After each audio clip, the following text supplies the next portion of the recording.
Good morning dear students. मैं Hariom Prajapati, assistant professor history, आपका degree college. New education policy के तहत जो फर्स्ट सेमेस्टर में इतिहास का पेपर है, प्राचीन एवं पूर्व मध्यकालीन Bharat,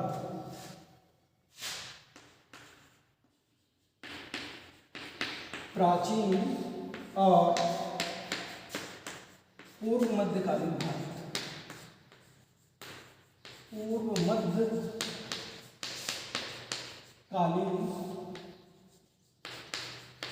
Bharat, ancient and early medieval India, 1206 ईस्वी तक का इसमें फर्स्ट पेपर में आपके फर्स्ट सेमेस्टर में यह टॉपिक है। इतिहास सब्जेक्ट इतना महत्वपूर्ण है कि वर्तमान समय में लगभग हर कंपटीशन में इतिहास से क्वेश्चन आते हैं। यदि आप सभी विद्यार्थी यूनिवर्सिटी के सिलेबस के अकॉर्डिंग इतिहास का सिलेबस ईमानदारी से ख़त्म करते हैं तो मेरा मानना है कि कोचिंग की एक्स्ट्रा ज़रूरत नहीं है, और इसी सिलेबस से ही आपके कंपटीशन में भी क्वेश्चन पूछे जाते हैं। इतिहास शब्द की व्याख्या करते हैं। इतिहास शब्द, इतिहास शब्द संस्कृत भाषा का शब्द है।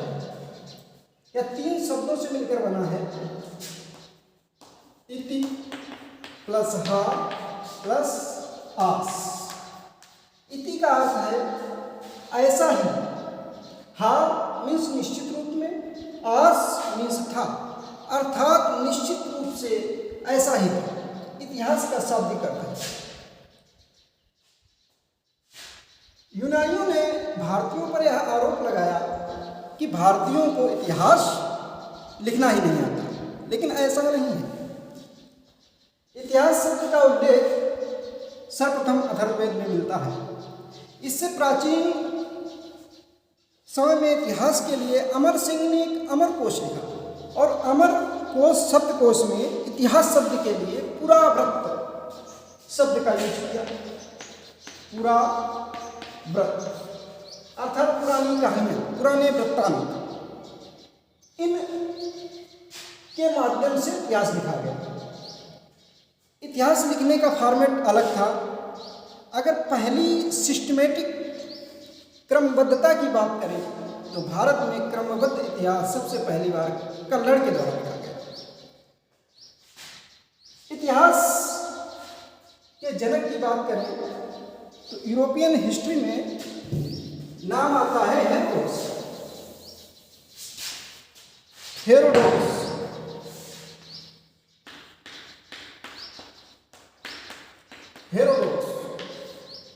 इन्होंने किताब लिखी थी हिस्टोरिका नाम, हिस्टोरिका।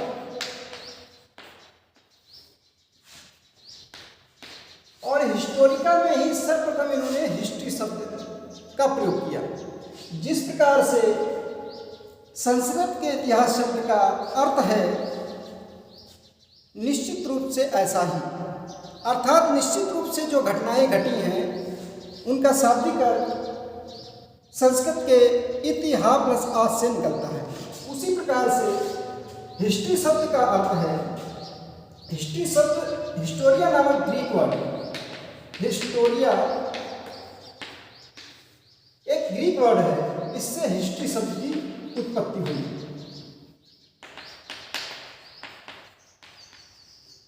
और हिस्ट्री का यहाँ शाब्दिक अर्थ है रिसर्च या गवेषणा, या गवेषणा या शोध, अर्थात पुनः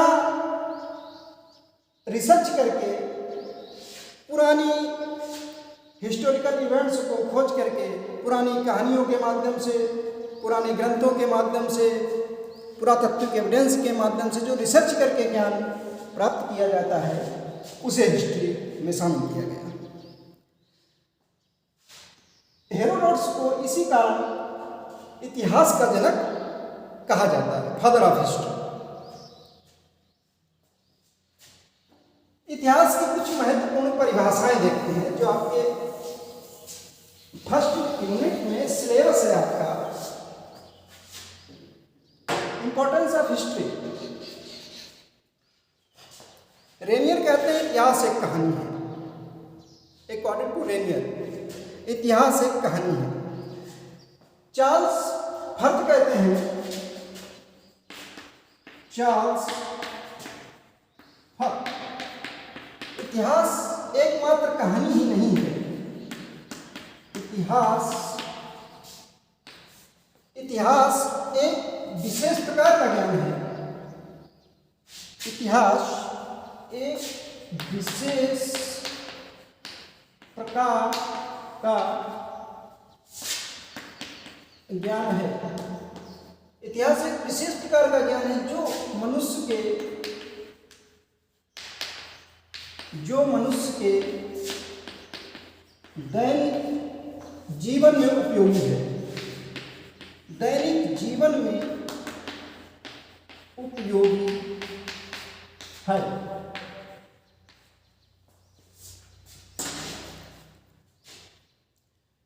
इतिहास एकमात्र, चार्ल्स फर्थ कहते हैं इतिहास एकमात्र ज्ञान की शाखा, नॉर्मल ज्ञान नहीं है, एक विशेष प्रकार का ज्ञान है जो मनुष्य के दैनिक जीवन में उपयोगी है। इतिहास से व्यक्ति, पास्ट से व्यक्ति सीखकर, मतलब अतीत से सीखकर भविष्य में गलतियां ना करें। इतिहास से हमें यह सीख मिलती है।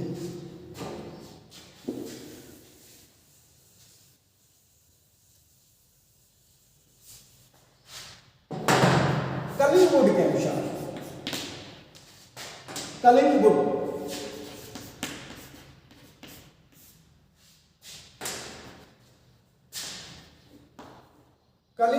महोदय कहते हैं समस्त इतिहास विचारों का इतिहास है। समस्त इतिहास विचारों का इतिहास है। विचारों का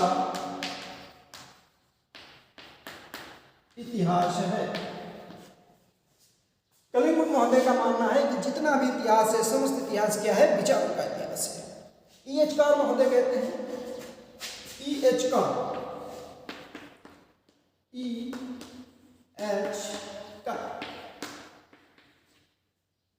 इतिहास अतीत और वर्तमान के बीच अनवरत परिसंवाद है। इतिहास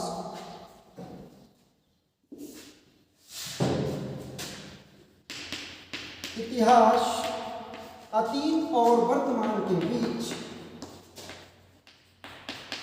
अतीत और वर्तमान के बीच अनवरत परिसंवाद है।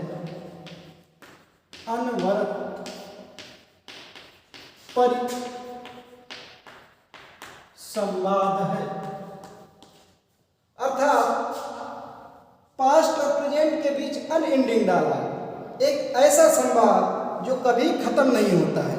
इतिहास की व्याख्याएं वर्तमान के संदर्भ में हमेशा होती रहती है। तो इन्होंने इसलिए अनएंडिंग डायलॉग कहा, अनवरत मतलब ना खत्म होने वाला संवाद है। नेक्स्ट परिभाषा की बात करेंगे। इतिहास, रेनियर बोलते हैं, our past is my past and I want to recapture my own satisfaction. Renier महोदय कहते हैं संपूर्ण अतीत मेरा अतीत है और मैं इसे व्यक्तिगत संतुष्टि के लिए स्मरण करता हूं। इतिहास की महत्वता को देखते हुए चाणक्य ने कहा कि राजा को प्रतिदिन मध्याह्न के समय इतिहास श्रवण में लगाना चाहिए। इतिहास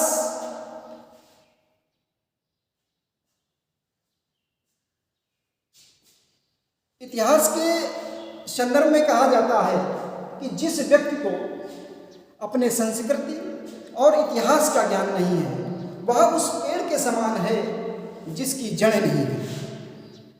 तब इतिहास का बहुत हर क्षेत्र में इतिहास का अपना रोल है।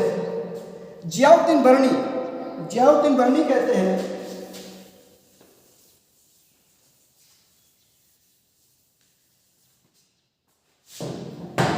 जियाउद्दीन बर्नी ने इतिहास को विज्ञान की रानी की संज्ञा दी।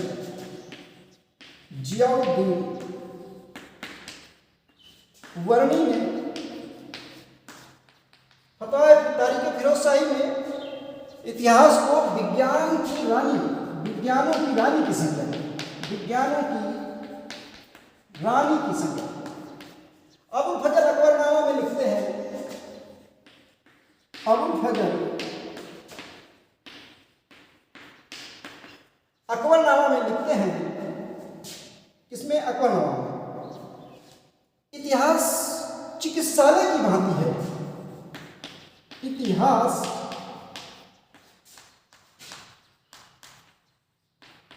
चिकित्सालय की भांति है, जहां पर मनुष्य अपने रोग के निदान के लिए आता है। जहां पर मनुष्य अपने रोगों के निदान के लिए आता है, अपने रोगों के निदान के लिए आता है। अर्थात व्यक्ति इतिहास के पन्नों को पढ़कर, अर्थात पास्ट से सीख लेकर फ्यूचर में, भविष्य में कोई गलती ना करे। इतिहास से हमें आप बखूबी सीख मिलती है। अबुल फजल महोदय ने इतिहास को चिकित्सालय की संज्ञा दे दी कि चिकित्सालय की भांति है, यहाँ पर मनुष्य अपने रोगों के निदान के लिए आता है। अर्थात इतिहास से हमें इतनी सीख मिलती है, वो सीख मिलती है कि भविष्य में हम ऐसी कोई गलतियां ना करें जिससे हमें कष्ट हो और आगे उसका खामियाजा भुगतना पड़े। अब बात करते हैं, ये होगी इतिहास का महत्व और परिभाषा। अब बात करते हैं इतिहास की विभाजन।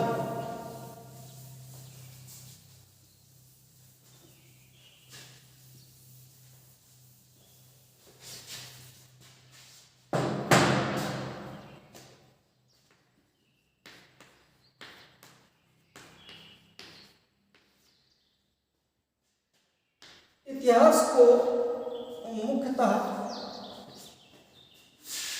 3 भागों में बांटा गया है। प्रागैतिहासिक काल, प्राग ऐतिहासिक काल अर्थात प्री हिस्टोरिकल एज, आद्य ऐतिहासिक काल, आद्य ऐतिहासिक काल अर्थात proto historical age, and third ऐतिहासिक काल, ऐतिहासिक काल अर्थात हिस्टोरिकल एज। बात करते हैं प्राग ऐतिहासिक काल। प्राग ऐतिहासिक काल वह काल है जहां पर पुरातात्विक एविडेंस तो मिले हैं, पुरातात्विक एविडेंस तो मिले हैं, लेकिन इन्हें पढ़ा नहीं जा सकता। पुरातात्विक एविडेंस मिले हैं और लिखित कोई साक्षी नहीं है। प्री हिस्टोरिकल एज में लिखित कोई साक्ष्य नहीं, अर्थात कोई लिपि मौजूद नहीं थी। केवल उनके द्वारा जो पत्थर का प्रयोग किया जाता था, चित्रकारी प्रयोग की गई, उस टाइप की जो गुफाओं में उनके द्वारा चित्र और भाला बर्छी इस टाइप से जो हंटिंग करते थे, उनके बेस पर इतिहास इनका लिखा गया। अर्थात प्री हिस्टोरिकल एज के अंतर्गत पाषाण काल आ जाता है। आद्य ऐतिहासिक काल अर्थात प्रोटो हिस्टोरिकल एज, इसमें पुरातात्विक साक्ष्य मिलते हैं, पुरातात्विक साक्ष्य मिलते हैं और लिपि भी मिलती है, लेकिन लिपि को अभी तक पढ़ा नहीं जा सका। लिपि को अभी तक पढ़ा नहीं जा सका। यहाँ पर लिपि नहीं है, यहाँ पर लिखित कोई साक्ष्य नहीं है। यहाँ पर लिपि है, अर्थात प्रोटो हिस्टोरिकल एज के अंतर्गत हड़प्पा सभ्यता में पिक्टोग्राफ लिपि मिलती है, मोहरें मिलती हैं, और उनके जो अक्षर, मछली का चिन्ह, इस प्रकार से लगभग 400 अक्षरों के माध्यम से उनकी लिपि है, लेकिन अभी तक उसको पढ़ा नहीं जा सका है। यहाँ पर पुरातात्विक एविडेंस के साथ साथ लिपि भी मौजूद है, लेकिन लिपि को पढ़ा नहीं जा सका। ऐतिहासिक काल 6th सेंचुरी BC से शुरू होता है।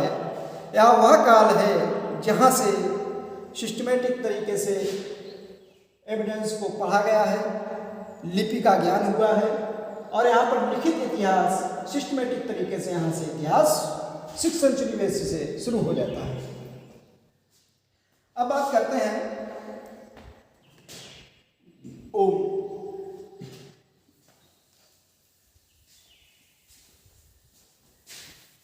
जो आपके सिलेबस के अंतर्गत है,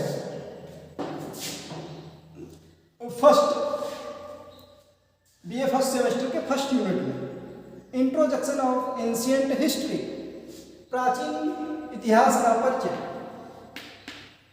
प्राचीन इतिहास का परिचय,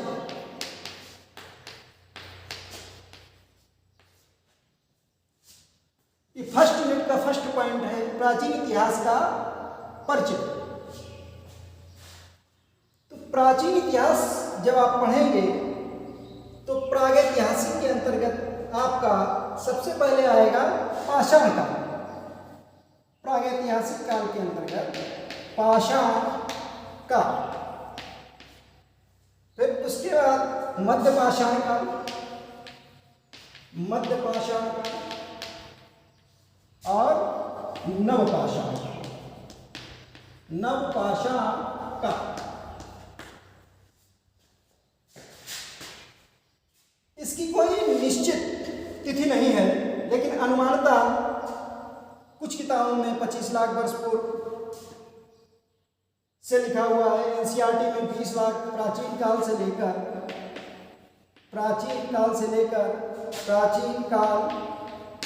लेकर 20 लाख वर्ष पूर्व तक, 20 लाख वर्ष पूर्व तक इनकी तिथि नहीं पूछी जाती है, क्योंकि तिथियों में सामान्यतः अभी अनुमानतः ये अनुमानित तिथियां हैं। 20 लाख से कहीं 12,000 वर्ष पूर्व तक, इसी प्रकार से 12,000 से 8,000, कहीं 5,000 अनुमानिता है। तो पाषाण काल की जो विशेषता है, यहाँ पर मानव जो है हंटिंग करता है। मानव की प्रकृति क्या है? खाद्य संग्रहण की प्रकृति है, खाद्य संग्रहण,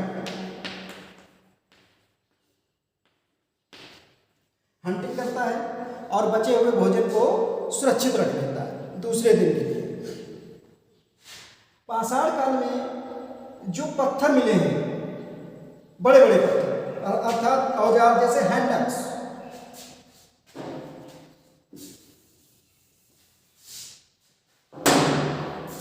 पहले बात कर लेते हैं जनक। पाषाण काल के जनक रावट ब्रूसफुट को माना जाता है। रावट ब्रूसफुट को माना जाता है। रावट ब्रूसफुट को सन 1863 ईस्वी में मद्रास के पल्लव वंश, मद्रास जो चेन्नई में है, मद्रास के पल्लव वरम से एक हैंडक्स अर्थात कुल्हाड़ी,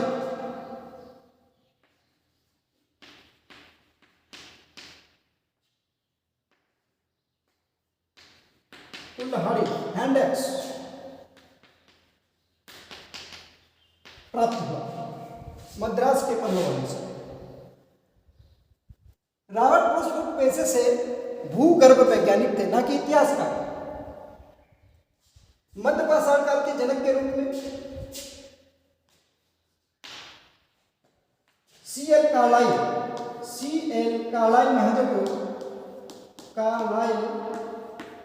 महोदय को माना जाता है। इन्होंने विभिन्न क्षेत्र में काम किया और वहां पर उपकरण, मध्य पाषाण के उपकरण प्राप्त हुए। नवपाषाण काल के जनक के रूप में जॉन लुब्बा महोदय को जाना जाता है। पाषाण काल को अध्ययन की सुविधा की दृष्टि से 3 भागों में बांटा गया: निम्न पुरा पाषाण काल, मध्य पुरा पाषाण काल, उच्च पुरा पाषाण काल। इसकी कुछ मुख्य विशेषताएं: पाषाण काल में व्यक्ति हंटिंग करता था, खाद्य संग्रहण करता था और मनोरंजन के लिए वो गुहाओं में खाली या टाइम पास करने के लिए चित्रकारी करता था। इसके एविडेंस भीमबेटका की गुफा मध्य प्रदेश में एविडेंस मिले हुए हैं, जहां पर पाषाणकालीन लोगों ने चित्रकारी की है। मध्य पाषाण काल को पाषाण काल से अलग केवल और केवल औजारों के माध्यम से किया गया। मध्य पाषाण काल को संक्रमण काल के नाम से भी जाना जाता है। संक्रमण काल अर्थात जो कुछ विशेषताएं पाषाण काल में थी, उसकी कुछ विशेषताएं मध्य पाषाण काल में भी थी, लेकिन ऋतुओं के परिवर्तन से जलवायु में परिवर्तन हुआ और धीरे धीरे जो बड़े बड़े जानवर थे उन जानवरों के आकार में भी कुछ नई प्रजातियां आई, छोटे जानवर हुए और यहाँ पर पाषाण काल में बड़े औजार थे। अब धीरे धीरे मानव ने मध्य पाषाण काल में औजारों को छोटा कर दिया और उसको पैना कर दिया। जैसे पाषाण काल में चापर चौक, पाषाण काल में जो औजार थे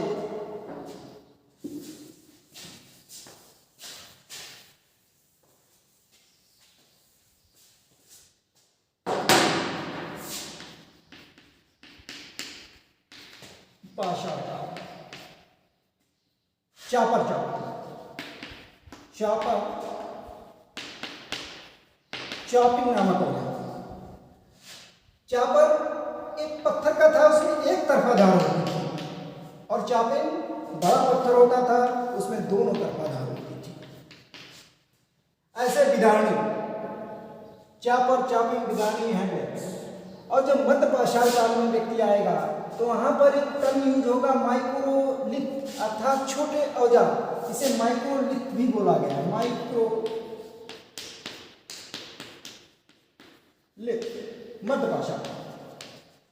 मध्य पाषाण माइक्रोलिथ के अंतर्गत औजारों का आकार छोटा हो गया। यहां पर विदारणी,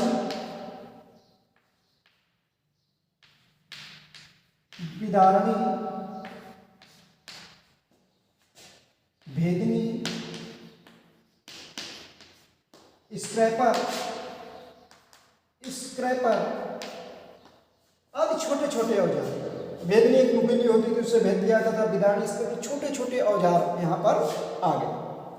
यहाँ पर औजारों का प्रयोग, औजार पत्थर के साथ साथ हड्डियों के भी निर्मित थे। यहाँ पर फ्लिंट, जिस्पर, चर्ट, इस प्रकार के पत्थर का प्रयोग होता था। यहाँ पर फ्लिंट, जिस्पर, चर्ट आदि के पत्थरों के साथ साथ हड्डियों के भी औजार मिले और साथ में ही यहाँ पर आभूषण भी प्राप्त हुए।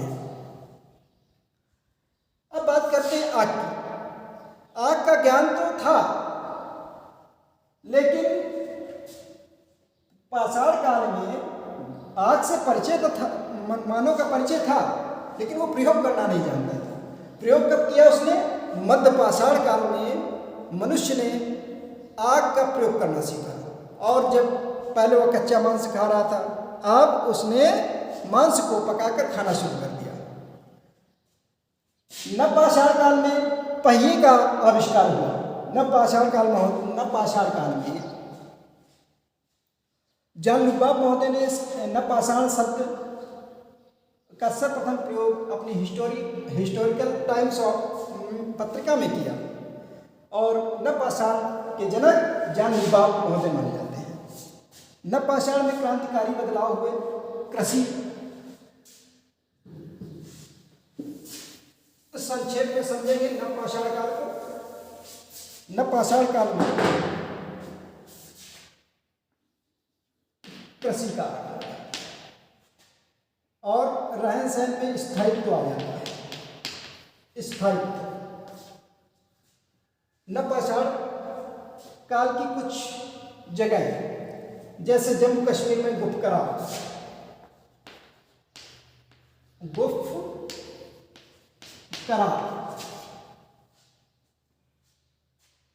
तो नवपाषाणिक जो साइट है वहां पर स्थायित्व मिलता है। अब लोगों ने एक जगह अपना स्थिरता बना ली, गर्तावास बना लिए। गुप्तकाल में किसका साक्ष्य मिला है? गर्तावास।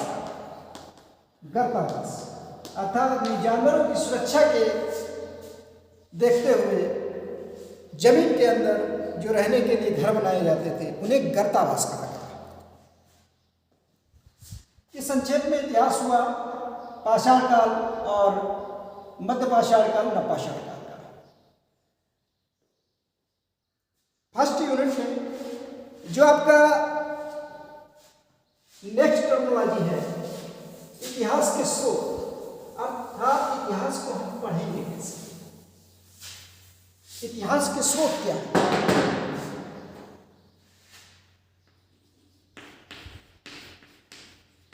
इतिहास के स्रोत,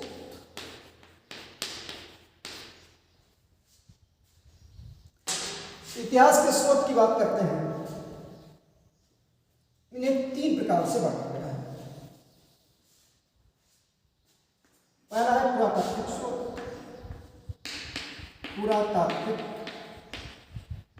स्रोत। दूसरा साहित्यिक स्रोत, साहित्यिक स्रोत। तीसरा विदेशी यात्रियों का विवरण, विदेशी यात्रियों का विवरण, विदेशी यात्रियों का विवरण। पुरातात्विक में सबसे पहले नंबर पे आएगा आपका अभिलेख।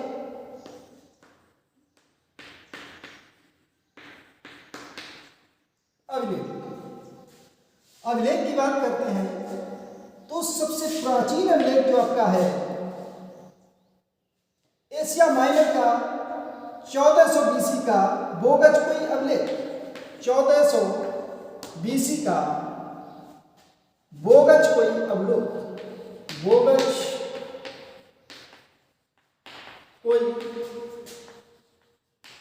अभिलेख, ये एशिया माइनर में सबसे प्राचीन अभिलेख है। 1400 बीसी अर्थात 1400 ईसा पूर्व। तो इस अभिलेख में 2 कबीलों हित्ती और मित्नी, इन 2 कबीलों में परस्पर लड़ाई हुआ करती थी और दोनों का आपस में धन जन की हानि हुई थी। इन कबीलों ने मिलकर एक संधि की और उस संधि में 4 देवताओं की कसम खाई कि हम अब युद्ध आपस में लड़ेंगे। ये 4 देवताओं के नाम बहुत इंपॉर्टेंट है, अक्सर पूछे जाते हैं। इंद्र, मित्र, वरुण, नासक। 1400 बीसी का अभिलेख सबसे प्राचीन अभिलेख है। बीसी टन जो आया है इसकी चर्चा कर लेते हैं।